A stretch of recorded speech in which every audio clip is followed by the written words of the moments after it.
Hello, in this tutorial, I'll show you how to track baggage on Emirates.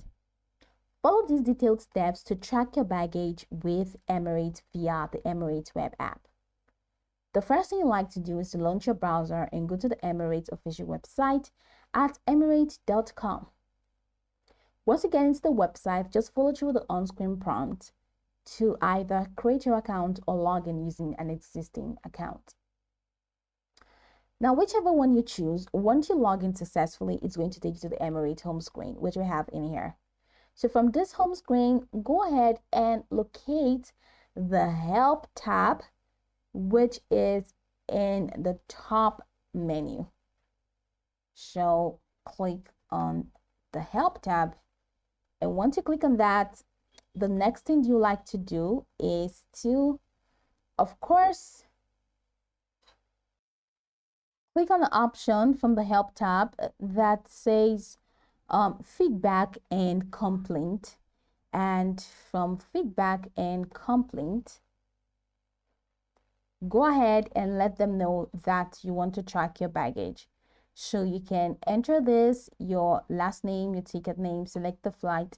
What would you like to tell us? Select the type of feedback. I would like to make a complaint about past or give a compliment about past flight service.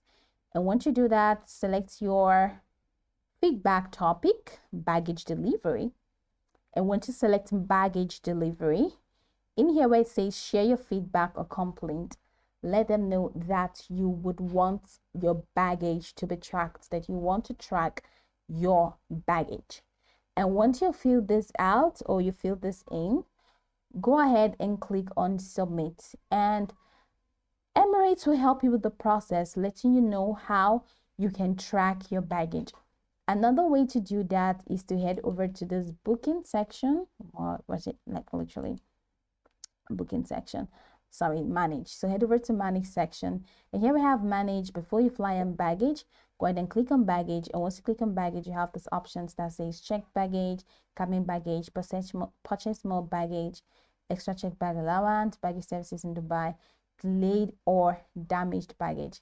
So you can just click on this delayed or damaged baggage option, and from there just follow through with the prompts. So let's say we're clicking on that. So here you're going to enter the status of your baggage claim, so your file reference number and your last name, and go ahead and click on continue. And once you click on continue, just follow through with the prompt, letting them know that you want to track your baggage. So once you click on continue, it's going to take you to a page, or the baggage section page, where you can now see the link that says track my baggage or baggage tracking. So click on it to proceed, and you'll be redirected to a baggage tracking page where you can now enter your baggage reference number, which is usually provided when you report a missing bag or file a baggage claim. So once you're done, enter your last name or your flight details if required. And once you've entered your baggage reference and all the required details, you can just go ahead and click on track or submit. So if you have trouble tracking your package, you can reach out to customer service, which I had earlier explained. So in here, it says, how can I track my baggage journey, which is in the facts. So you can just read more information about this. And once you read more information about this, you'll find that easy. So go over this tutorial from the top to the bottom to get acquainted with the steps. And once you're done, you'll be good to go. I hope this tutorial marvelously helped you search.